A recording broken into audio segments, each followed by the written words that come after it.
கிறிஸ்துவில் அன்புக்குரிய சகோதர சகோதரிகளே, மே மாதத்தின் இந்த 11ஆம் நாளில் அன்னை மரியாவை போற்றும் இந்த வணக்க மாதத்தில் நாம் மரியாளின் பாசத்தையும் அவருடைய புனிதமான குணநலங்களையும் சற்று ஆழமாக சிந்திப்போம். இன்று பாசத்தின் தாயாக அவரை பார்ப்போம். லூக்கா நற்செய்தி 1:39. பாசத்தினுடைய வேகம். அந்நாளில் மரியா புறப்பட்டு யூதேயா மலைநாட்டில் ஊருக்கு விரைந்து சென்றார். ஏன் இந்த அவசரம்? மரியாவுக்கு வானதொரு மங்கள வார்த்தை சொன்னவுடன் அவர் வீட்டில் அமர்ந்து ஓய்வெடுத்திருக்கலாம். ஆனால் தன் உறவினை எலிசபெத்து கருவுற்றிருக்கார் என்று தெரிந்ததும் அவர் விரைந்து சென்றார். இது வெறும் உடல் ரீதியான பயணம் மட்டுமல்ல, இது ஒரு பாச பயணம் என்று சொல்லலாம். நம் வீட்டில் யாராவது உடல்நிலை சரியில்லாமல் இருந்தால் நாம் வாட்ஸ்அப் மெசேஜ் அனுப்பிவிட்டு அமைதியாக இருப்போம், கெட் வெல் சூன். ஆனால் மரியா ஆன்லைனில் அன்பு காட்டாமல் ஆஃப்லைனில் இறங்கி சென்றார். மரியாள் இந்த ஆஃப்லைன் அன்பை இன்றைய வாழ்வியலோடு நாம் ஒப்பிட்டு பார்ப்போம். அதாவது டிஜிட்டல் பாசம் வெர்சஸ் நேரடி தரிசனம் என்று சொல்லலாம்.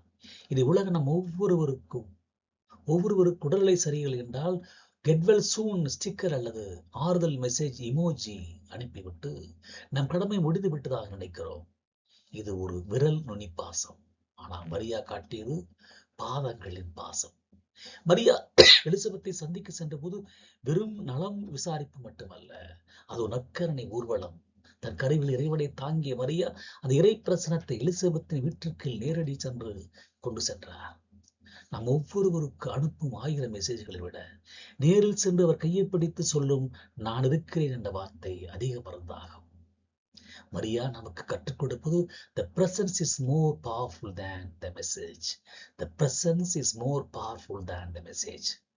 இது விரைந்து சென்றார் என்பது தியாகத்தினுடைய வேகம்.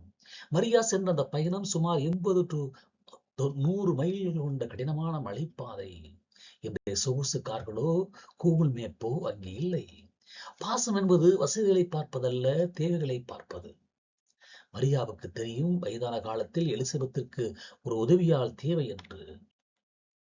இன்னும் பக்கத்து தெருவில் இருப்பவரை பார்க்க கூட ஸ்விக்கி ஆள் வருவாரா என்று யோசிக்கிறோம்.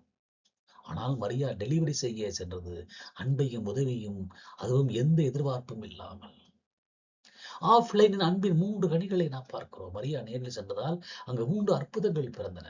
ஒன்று, பரிசுத்த ஆவியின் வருகை. மரியாவின் குரலை கேட்டவுடனே எலிசபெத் பரிசுத்த ஆவியால் நிரப்பப்பட்டார். இது வாட்ஸ்அப் காலில், வாய்ஸ் காலில் சாத்தியமில்லை. இரண்டாவது, மகிழ்ச்சியின் துள்ளல். எலிசபெத்தின் வயிற்றில் இருந்த குழந்தை மகிழ்ச்சியால் துள்ளியது. பாசம் ஆன்லைனில் பகிரப்படுவது அது தகவலாக இன்ஃபர்மேஷன் மட்டுமே இருக்கும். ஆஃப்லைனில் பகிரப்படும் போது அது மாற்றமாக மாறும். மூன்றாவது, சுயநலமற்ற சேவை. மரியா அங்கே 3 மாதங்கள் தங்கியிருந்தார். நேரமில்லை என்பது இன்றைய சாக்குப்போக்கு. நேரமில்லை, ஜெபிக்க நேரமில்லை, ஆலயம் வர நேரமில்லை. ஆனால் நேரத்தை ஒதுக்குவதுதான் அன்பின் உண்மையான அடையாளம். நேரத்தை ஒதுக்குவதுதான் அன்பின் அடையாளம், உண்மையான அடையாளம். நாமும் மரியாவாக மாறுவோமா? மே மாதத்தில் நாம் எடுக்க வேண்டிய தீர்மானம் இதுதான். ஸ்கிரீனை மூடுவோம், கதவை திறப்போம். ஒரு உறவினரோ நண்பரோ துயரத்தில் இருக்கும்போது வெறும் தகவலோடு நிற்காதீர்கள். முடிந்தால் நேரில் செல்லுங்கள். செயலில் அன்பை காட்டுவோம். மரியா எலிசபெத்தின் வீட்டு வேலைகளில் உதவி இருப்பார், தண்ணீர் சுமந்திருப்பார். அன்பனும் கவிதை பாடுவதல்ல, கஷ்டப்படுவோருக்கு கை கொடுப்பது. மரியா காட்டியது இந்த இன்கார்னேஷனல் லவ், மனித உருவெடுத்த அன்பு.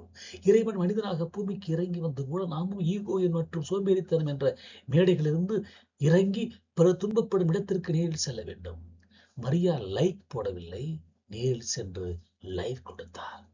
மரியாள் லைக் போடவில்லை, நேரில் சென்று லைக் கொடுத்தார். இந்த காலத்தில் விரைந்து செல்வது என்றால் டிராபிக் ஜாமில் சிக்கி ஹார்ன் அடிப்பதுதான். ஆனால் மரியா மலைநாட்டில் கரடுமுரடான பாதையில் நடந்தே சென்றால் அதுதான் உண்மையான கிரேஸ், உண்மையான காட்ஸ் கிரேஸ் என்று சொல்லலாம். 4G கிரேஸ் என்று சொல்லலாம், 5G கிரேஸ் என்று சொல்லலாம். அந்த 4G கிரேஸ் என்றால் தத்துவத்தை மரியாளின் ஒரு கரடுமுரடான மலைப்பாதை இன்னும் ஆழமான ஆன்மீக தளத்தில் வைத்து நாம் பார்க்க முடியும். இந்த அவசர உலகிற்கு அன்றைய மரியாளின் புனிதமான அவசரத்திற்கும் உள்ள வேறுபாட்டை 3 நிலைகளில் நாம் பார்க்கலாம். உலகத்தின் வேகம் வெர்சஸ் ஆன்மீகத்தின் வேகம். இன்றைய காலத்தில் வேகம் என்பது எந்திரமானது. நாம் சிக்னலில் நிற்கும் போது ஒரு வினாடி தாமதமானால் உடனே ஹார்ன் அடித்து பதற்றத்தை வெளிப்படுத்துகிறோம். இது நம்முடைய வேகம், ஈகோவை சார்ந்தது. மரியாவின் 4G வேகம், மரியாவின் வேகம் அன்பு, சேரிட்டி சார்ந்தது. விவிலியம் சொல்லுகிறது, மரியா மலைநாட்டுக்கு விரைந்து சென்றார். இங்கே வேகம் என்பது பதற்றம் அல்ல, அது ஆர்வத்தின் வெளிப்பாடு. வேகம் என்பது பதற்றம் அல்ல, அது ஆர்வத்தின் வெளிப்பாடு. ஒரு ஆன்மா கடவுளின் அருளால், காட்ஸ் கிரேஸ் நிரப்பப்படும் போது அது நோக்கி நிற்க முடியாது, அது மன்னிக்க தேங்கி நிற்க முடியாது, அது ஓடத் தொடங்கும். நாம் டிராபிக் ஹார்ன் அடிக்கும் போது நம் ரத்த அழுத்தம் கூடுகிறது. ஆனால் மரியா மலை ஏறிய போது அவரை விசுவாசம் கூடியது. 4G கடவுளின் அருளால் வழிநடத்தப்படும் குழு. இந்த 4G தத்துவத்தை ஆழமாக நாம் பிரித்து பார்த்தோம் என்றால், காட்ஸ் கிரேஸ், கடவுள் அருள். மரியா தனியாக செல்லவில்லை, அவர் அருளால் அறிந்தவர், ஃபுல் ஆஃப் கிரேஸ். அந்த அருளால் தான் அவருக்கு மலையேறும் பழத்தை தந்தது.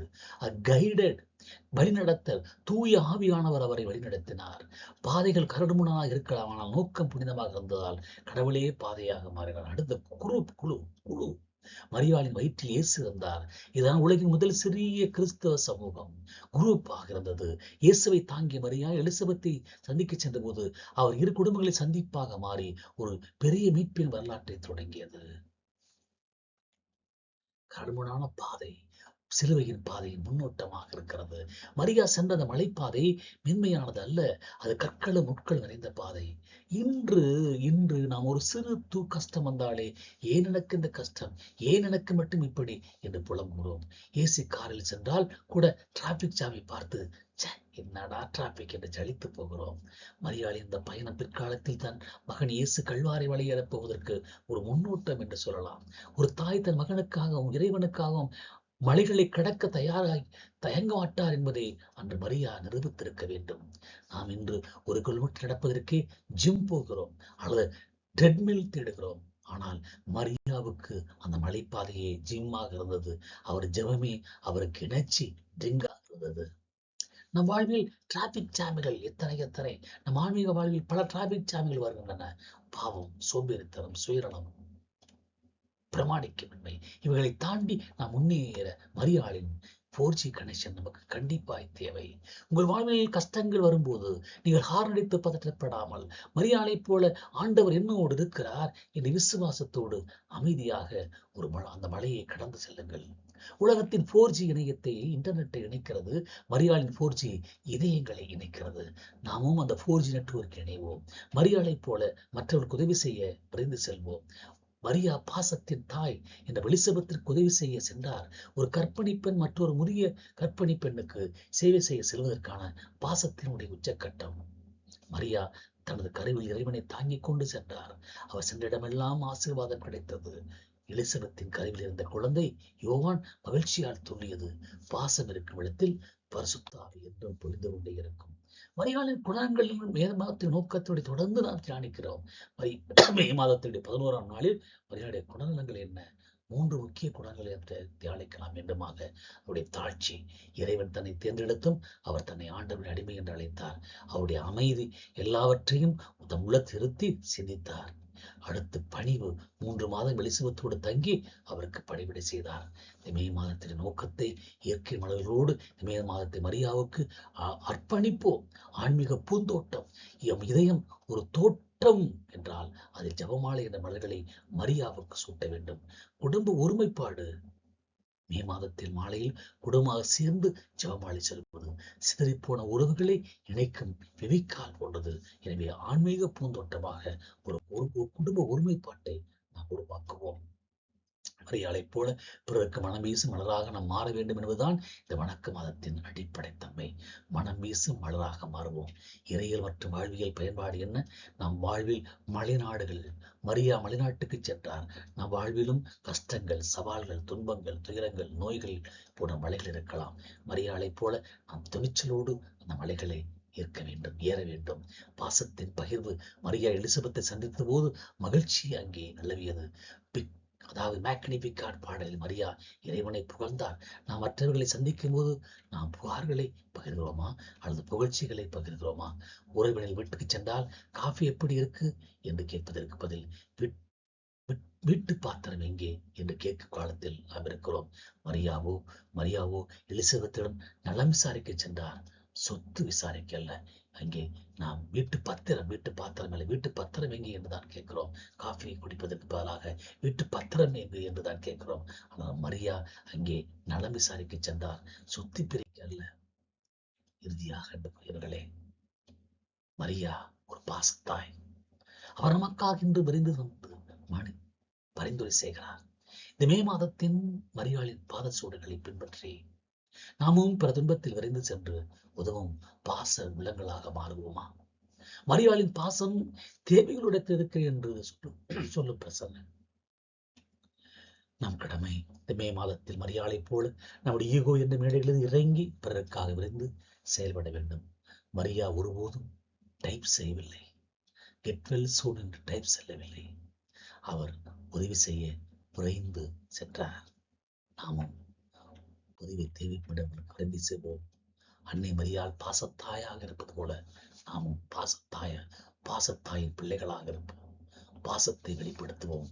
மரியே வாழ்க.